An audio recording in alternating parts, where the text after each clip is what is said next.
So, is there someone in the digital marketing space who is your role model or who really you look up to? It could be a national guy, it could be an international name. Who would it be? Okay, so I don't want to name that name because then everybody will start following him and everybody will become as successful as me.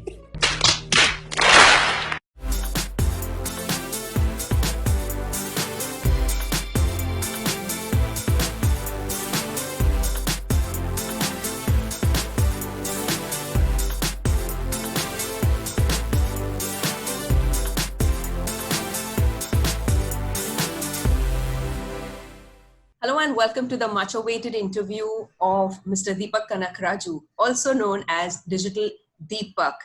He's one of the best digital marketing experts that India has. He's a digital marketing consultant, an author, a blogger, and a fab digital trainer from Bangalore. He started his digital marketing career from a bike blog and gradually turned into a successful digital marketer. Let's welcome him. And thank you so much, Mr. Deepak, for making it to this interview.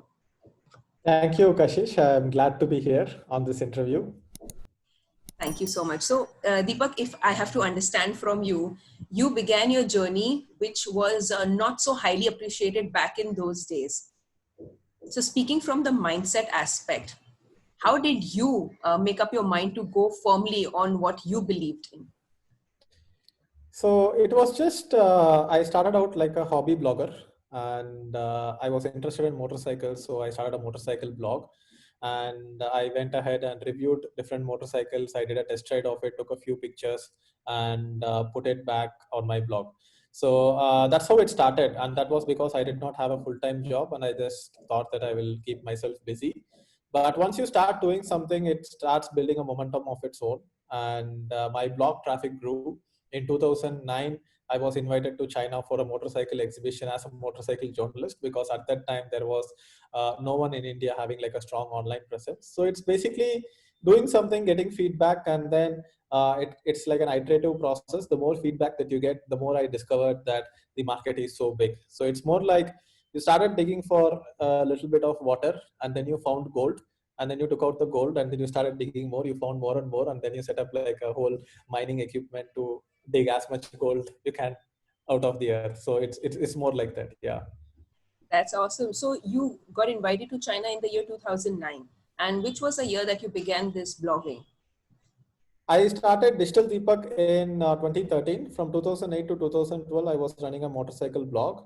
And apart from writing on Digital Deepak, I was also working in various corporates as a digital marketing manager from 2013 to 2016. So that's where I gained most of my digital marketing experience. And it's kind of naturally, I discovered the size of the market.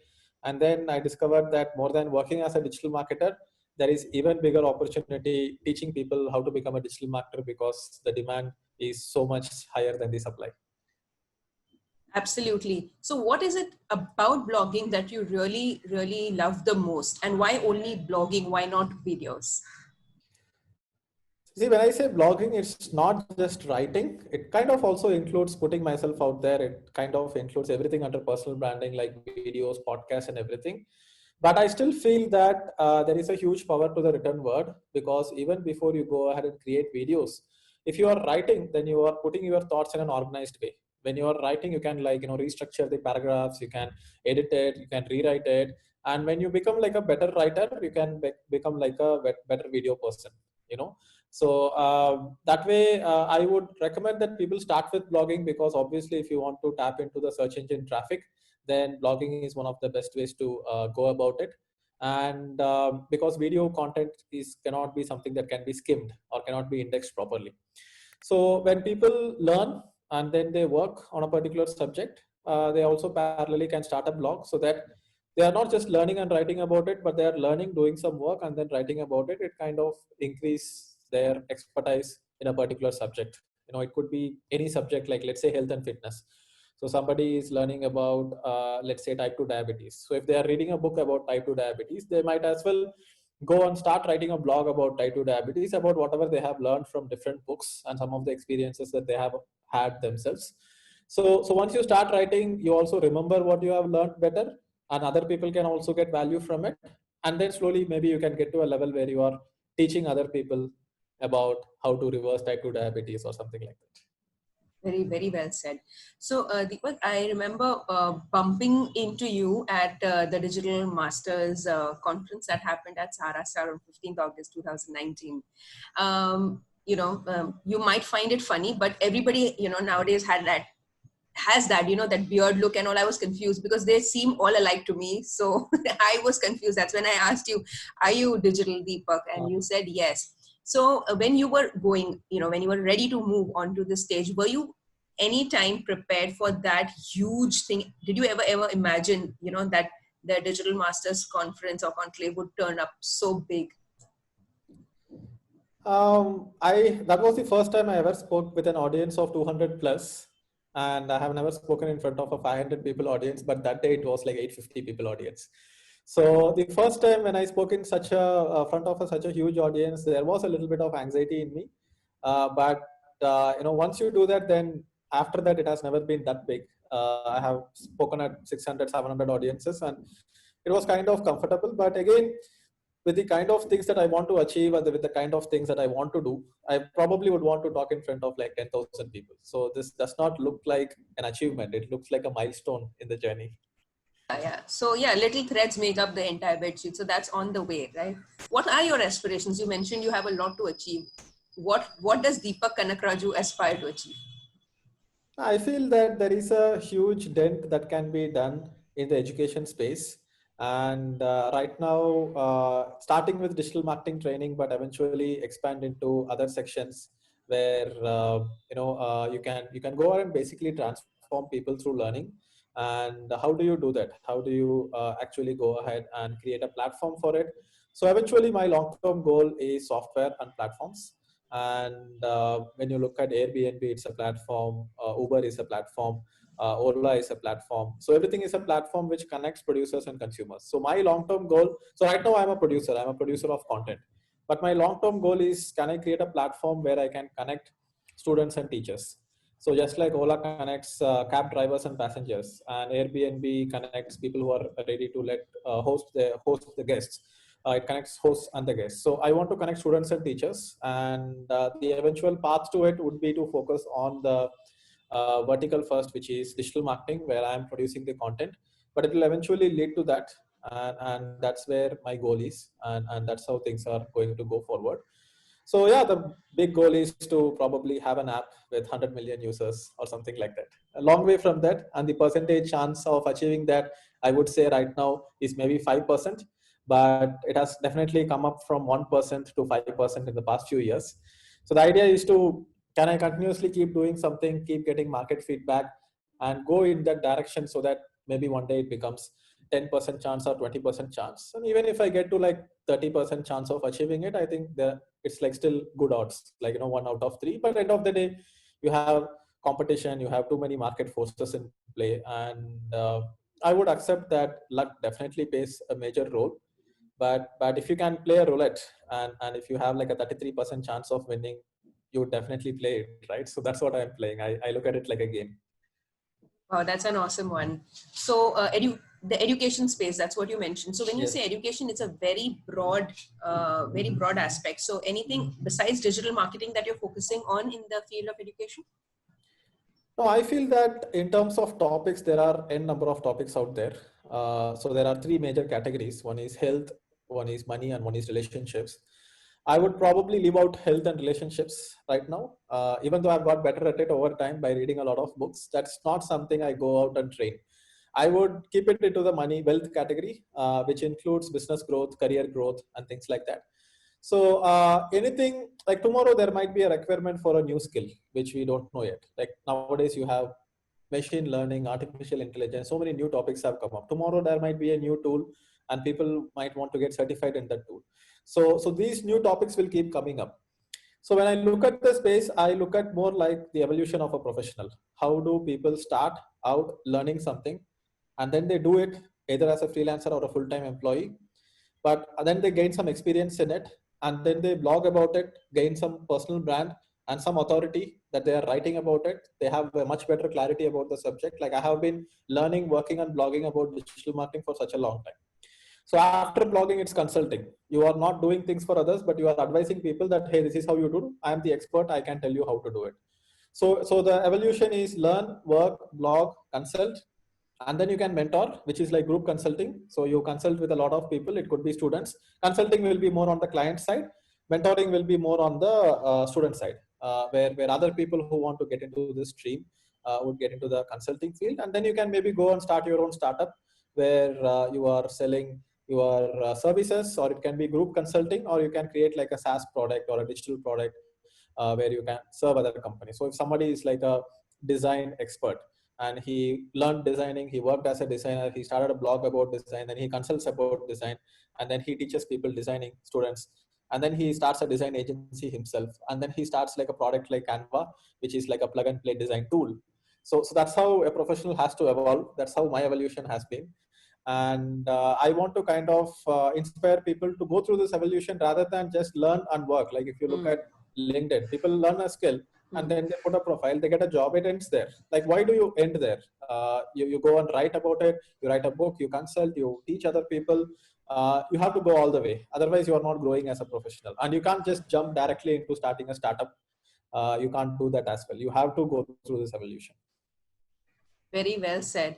So, is there someone in the digital marketing space who is your role model or who really you look up to? It could be a national guy, it could be an international name. Who would it be? Okay, so I don't want to name that name because then everybody will start following him and everybody will become as successful as me. So to be honest, I have taken inspirations from multiple people. Well, that was a good one. Okay. I've taken inspirations from multiple people, and I am always like this: no black or white, always gray. That's the kind of person I am. Why do you need to take it to the extremes? You try to balance the both. So for me, I have definitely been inspired by certain people who have built massive personal brands, but they did nothing apart from building a personal brand. I have been definitely be inspired by startup CEOs who are like coming out of Y Combinator, building like big software companies, scaling a lot, like created $1 billion companies. Do they have a name? Yeah. I mean, like founders of, let's say, Dropbox, Airbnb, Uber, all these guys. So I've been inspired by the ecosystem, by the people. I think you can have one mentor, but at the same time, you need to be inspired by multiple people, and you need to see different parts of you in them and different parts of them in you. And you are end of the day unique, right? You can't just try to replicate someone. So I'm more like trying to see if I can bring both these worlds together, where one side it's personal branding, growth hacking, and becoming this strong personal brand, building a funnel and trying to get as many subscribers as possible, inspiring people. But on the other side, I also want to build like $1 billion SaaS company or like a platform company. But these $1 billion SaaS companies, their CEOs don't have like a very strong personal brand. And one of the reasons is that they are not into the teaching business or mentoring business, or let's say the guru business, like people would say it, right? So they are not in that business. They are just like developing the software. So when you bring the two together, I think it kind of brings like some superpowers, which is what I am trying to do. So I am basically trying to leverage this whole personal branding funnel, being a mentor. I would call it mentor because mentor is the right word. And I call it digital mentor to be correct. Like I'm a digital mentor because I am teaching people online, right? Through the digital mediums. So if I can leverage this and then understand the market better, and then eventually start like a SaaS company or a software company and merge the two, that's my goal. That's how I want to take it forward. Fabulous. I'm sure there have been moments in your life where you have hit your rock bottom. Everybody goes through that. So speaking from the perspective of mental health now, as you already know, the corona situation is on. What do you do yourself to get yourself out of that, that suffering, that rut, so that you don't belong there for a very long time? So very counterintuitive answer I will give you. I'm always at the rock bottom. because the new level that I have reached is my rock bottom. From there I can only go up.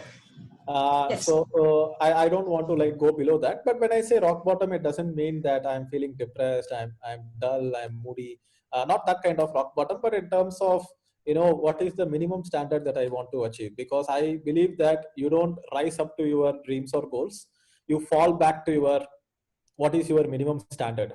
What can you accept in life? Like, can I go on work in a job where there is a lot of office politics and I'm getting some decent money? No, that's unacceptable to me. That's not my standard. I might rather sit and do my own business and be an entrepreneur. That's my minimum standard. So tomorrow my minimum standard will become like I make $10 million a month in revenue in my business and $100 million a year. That will become my minimum standard. So I'm always at the level of my minimum standards, and I keep raising my minimum standards, and I make sure that I don't fall below that. That's how and it's a little bit of a counterintuitive thing, because people are like dream big, have all these wishes, have like a vision board and get there. No, for me, what is my minimum standard? Like, for example, in terms of what I want as a car, what I want as a vacation, what I want in a person as a friend, what I want in a person as a co-founder, what I want in a person in a relationship, I have minimum standards, and only if it reaches that minimum standards I can take it into my life. If not, I can't. Okay, so to reframe my question again, what do you do exactly to get out of that? I just dwell in it, because if you are feeling depressed, if you are feeling a little bit unmotivated, if you are feeling negative about it, people try to escape it. People try to divert themselves. People listen to music, go out. Sometimes they drink or they smoke up or something like that. People are always trying to escape it. I don't escape it. I just dwell in it, and I go to the bottom of it. I just like sink into it. If I'm feeling bad, I just feel bad. If I'm feeling depressed, I just feel depressed, and it won't last long. Okay. It will probably last for half a day or one day, and then next day you can like bounce back. Right. So that's how I deal with it. Correct. And there is a lot of ebb and flow in my week, in my month. Yeah. And that's okay to be like that, because it's like a pendulum. If you can't swing on one side, you can't swing the other side. You can't be rigid. You just have to let it come to you. Wow. So taking life as it comes and not dwell too much into it, maybe for that day, and then you're back to yourself. Yeah, I mean, like, dwell too much into it. Correct. That's what I would say. It's a very counterintuitive thing, but that's what has worked for me. I wouldn't recommend that everybody follow it, because there might be people who might even contemplate, if they get too down, then they might contemplate negative things like that. I don't get to that level. I don't get very reactionary. You have to just be non-judgmental, and just let that feeling stay in your mind, stay in your consciousness, stay in your body, and then it'll go away. It's just like pain. If you hurt your leg, and if you're trying to think that, hey, my leg is not hurting, and if you're constantly trying to think that, then it's a very bad thing to do. If your leg is hurting, let it hurt. Like, if you let the pain through, then you will not suffer from it. So my idea is, experience the pain fully, whatever it is, and don't suffer from it. Then you will be out of it. The pain will eventually subside. Wow. It's a very beautiful power statement that you actually made now. It is in fact powerful, because many people do try to escape it, and that was much needed, because there are many newbies who are coming into the digital marketing space, and they perhaps want instant gratification. They want to see results.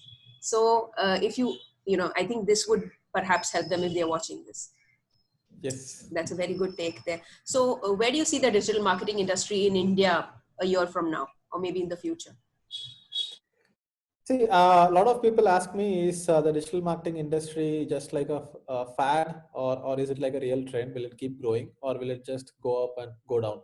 Because we had seen a lot of things go up and go down. Like, we had seen a lot of programming languages, design, animation courses.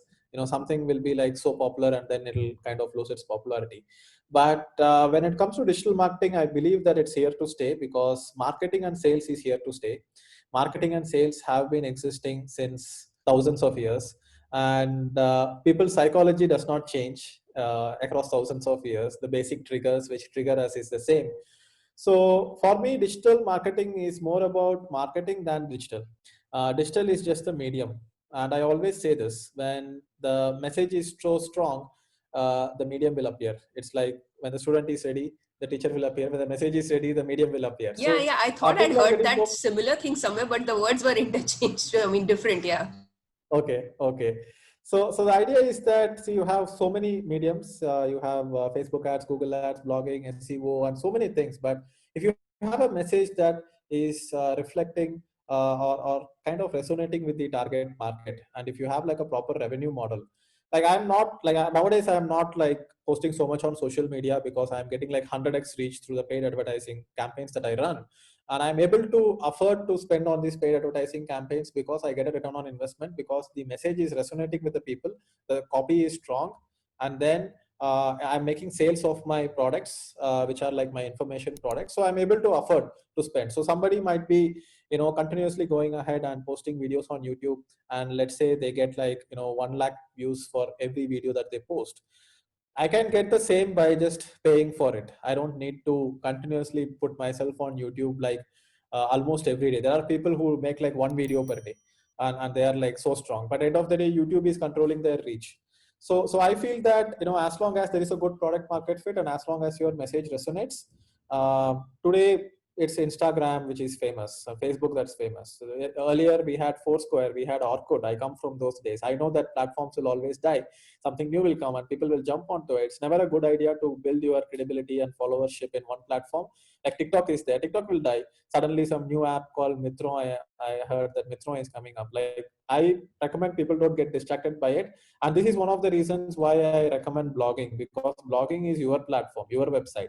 If there is youtube.com, which is worth billions of dollars, tomorrow your website, like you have an equal platform. It's not like you have to only go through them. You have your own platform, which is your own website, your own domain name, and it can become a $1 billion company if it grows. You are having a level playing field for the first time ever. Earlier, you used to have TVs, newspapers, magazines, which were like very controlled industry, and unless someone's lets you go ahead and write an article in a magazine, unless someone gives you a slot in TV, you never have that access to the audience, right? Today, you have the access to the audience. So build an That's the email list, opportunity. do blogging. You can use all the other social media things to kind of drive traffic back to your email list, drive traffic to your blogs, but you can never rely on them, and you can never, like, it's like building your dream home on someone else's property. The lease might end, they might ask you to go out, right? So build it on your own platform, your own website, have your own email list, it's yours. Right. That's building your own digital asset. Exactly. Wow, fabulous. I think that made a lot of practical sense, and you can't be completely dependent on other sources for your income completely. So I think Yes. having your own baby with you is a better idea. Yes. True. Okay, so what are any good 3 values that you would love to share with the audience from your life experiences? Very briefly, any good 3 values? Okay. So the first one is that design your day and stick to the design.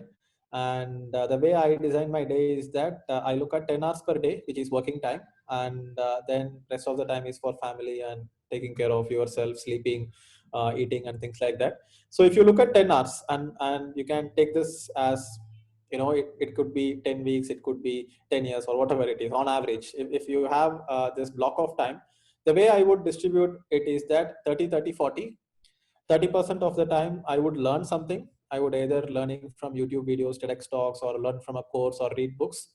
30% of the time I would just reflect on it, and 40% of the time I would execute things. So the analogy that I can give for people to understand this is that a woodcutter, let's say he is continuously chopping wood from morning to evening, his axe will get blunt and he will not be efficient, right?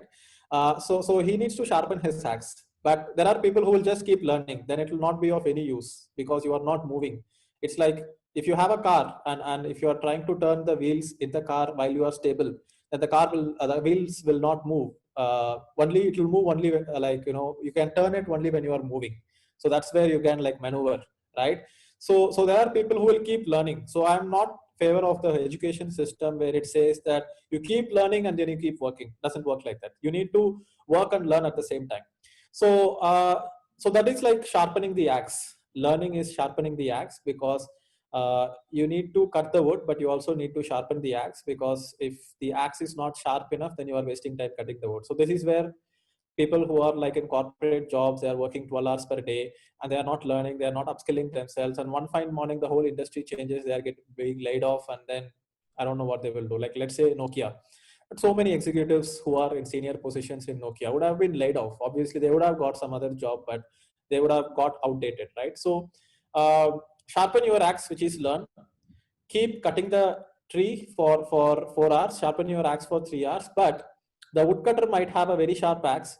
He might be cutting the tree every day, but what if he's cutting the wrong tree? So you need to zoom out. You need to zoom out, and you need to see, are your efforts being put in the right direction? And for that you need to reflect, and it can be meditative. You can just sit and meditate, or you can do something that is meditative or therapeutic, where you can cook. Great, like recently I have started learning cooking, no other way during the lockdown. So you can cook, which is very therapeutic. You can just walk around the park. You can walk barefoot in the lawn, so that you are just in the present moment, and then you are just letting your subconscious thoughts surface to your conscious mind. So whatever you have learned and whatever you have worked on will make sense. You will zoom out, and you see you are in the right direction. And if you follow this, then people don't really need to work more than 4 hours a day anyway. I'm like, it looks like I'm always busy, I'm always working, but I'm not working more than 4 hours a day. Most of the time I'm sleeping, I'm listening to music, and I'm cooking. I'm walking around in the garden. I'm playing with my dog, spending time with family, and rest of the time I'm learning voraciously. I'm reading books, because reading books kind of gives you that enthusiasm and motivation about life. Yeah, going back to What your kind question, of what books do do you you do? read? Uh, Wide variety of books. Anything that What are you challenges my. currently reading then?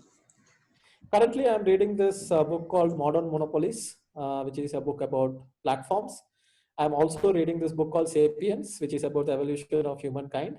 I'm also reading this book called Spirituality is the Damnedest Thing by Jed McKenna, which is a book about spirituality. So, like to kind of have like a wide variety of books, history, technology.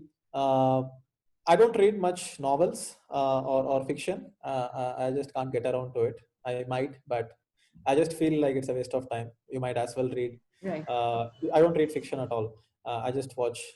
I just watch TV, but TV also I don't watch movies. I watch Rick and Morty. I think Rick and Morty is the only thing which is like intellectually stimulating enough for me to watch TV. True, true. So that was the first value, design your day, right? That Yes, was the first one. 30, 30, 40. Correct, correct. So do you meditate anytime, Deepak? Yeah. I meditate every morning. Minimum is 10 minutes, but sometimes it can go for like half an hour. But I use this apps, the meditative apps, which kind of gives you like a narration. But for me, as I said, the 3 hours of reflection time is whatever you are doing is meditative. Even walking around the garden and just keeping your mind blank and True, being true, true. non-judgmental and observing whatever is around you as it is also like a very, very strong meditation in itself. Right, right. So what would be your second and the third value that you would love to impart to the audience? Okay. Um, so there are three major areas in life: health, relationships, and career. Or let's say health, career, and relationships. So it has to go in sequence. It has to be health first, and it has to be career second, and it has to be relationships third. There are exceptions to this rule. There are people who found the love of their life when they are like 19, and then they grow together, but it's more of an exception than the norm.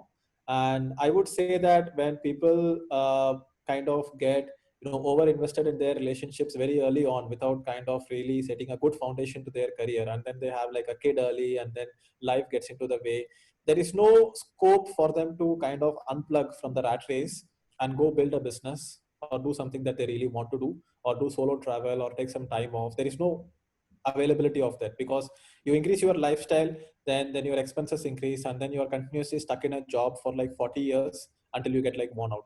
So I and Are you sometimes. referring to your own personal space or that kind of freedom that someone seeks in their relationship? No, Is in that the what you're saying? sense, no. I'm saying that it's good to kind of focus on your fitness and health first, and then focus on your career second, and then focus on relationships third. Because when you get into relationships, you have good discipline around fitness, like a daily exercise routine, good healthy habits, eating habits, and good knowledge about fitness, very important.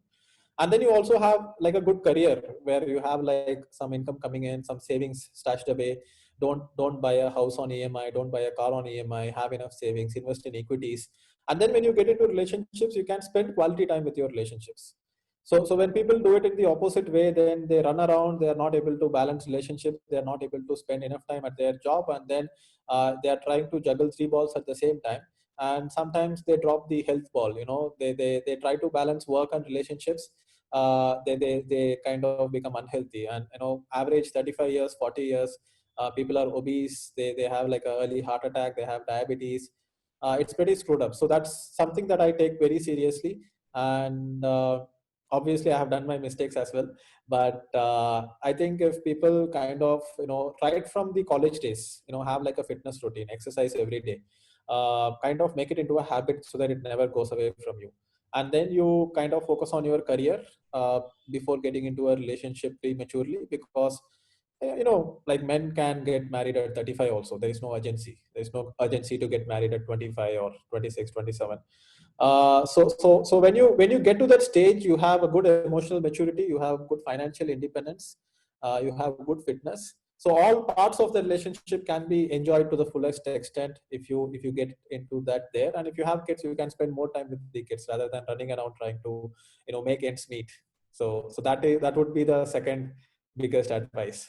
So in fact, you might find this hilarious again, because I was asked this during my Instagram live. Someone had asked me, ma'am, I'm just 23 and I'm in a relationship. I don't know what to focus on.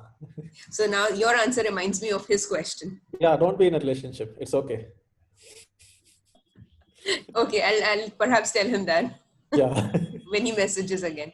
Yeah. Nevertheless. And what's the third one? So third one is that you need to focus on one thing, and if you have limited amount of time in your day and you have limited amount of energy, and you just need to keep the focus very clearly on one thing, and you have to build things in your life in sequence, not parallelly, especially with career, work, and things like that. I have made that mistake where I was focusing on a bunch of things. Ye bhi karunga, wo bhi karunga, ye bhi karunga, some 3 different things, sometimes 10 different things. So it does not work. But great businesses and a great life is built by building things in sequence, not in parallel. So comes back to the same thing, health, career, and then relationships, and then kids probably. So and then giving back to the society. So do it in sequence. When you do it in sequence, at any point in time, you can just focus on one thing, and then you can like get on to the next thing, right? So that way, when even when you are doing business projects, when you are doing career, just focus on one thing. It will give you a lot of clarity. And how you do one thing is how you do everything. If you have that clarity, if you have that minimalism in you, people who are having a messy table will also have like a messy desktop. Their business, finance, and projects will be messy. Their relationships and contacts will be messy. They're all over the place. And how you do one thing is how you do everything. So start with maybe making your bed every morning as soon as you wake up. Very important. Start with having a clean table. Start having a clean desktop. Don't have like some 1,000 screenshots on the desktop and then put everything again. I feel so happy listening to this, because just 2 days back I decluttered everything. Yeah. So yeah, decluttering, right? That's the word I was looking for. Declutter your life, and everything will fall into place, and everything will be focused, everything will be clear, and you will be able to think, and you will not have this constant anxiety, background anxiety running around that everything is all over the place. It's okay to create a mess once in a while, but if you don't clean your mess, you cannot create your mess. If you don't clean it up, then how are you going to create your mess? Like if you want to create, like people who are great painters, they obviously create a mess. They are like colors are all over the place. Yeah. But you need some mess to be so create new mess. Yeah. Create new mess and then clean it up. Then create new mess. So cleaning up should be a habit. Like don't always keep cleaning up and just stare at a blank screen also. Yeah, because then it would be an OCD case, obsessive compulsive disorder. Yes. So that would be my third point. I think a lot of valuable wisdom nuggets there. So thank you so much, Deepak. Any 2 lines for the audience? Any 2 lines for Kashish Chhabria? So please go ahead and follow digitaldeepak.com. Sign up for my newsletter. And once you are into my funnel, you are never getting out of my funnel, and I will retarget you for life. So for Kashish, I think you are doing great work, and continue whatever you are doing and do more of these interviews. And hopefully we will do one more of this interview for your channel sometime in the future. And all the best for whatever you are doing. Thank you so much. This is going to go on the YouTube channel, Deepak, and we are going to go on Instagram live soon as per your available date. And I must say, I will be listing, or I will be mentioning all his description links, Deepak Kanakraju's, all his social media description, mate will be put up. So please go and follow him. You will not regret your decision. And he's right, you will never be able to get out of his funnel. All right. Thank you All right. so much, Deepak. Thanks It a lot. was a pleasure interviewing you, and more success and more power to you. You too. Thanks a lot, and Thank bye-bye. you.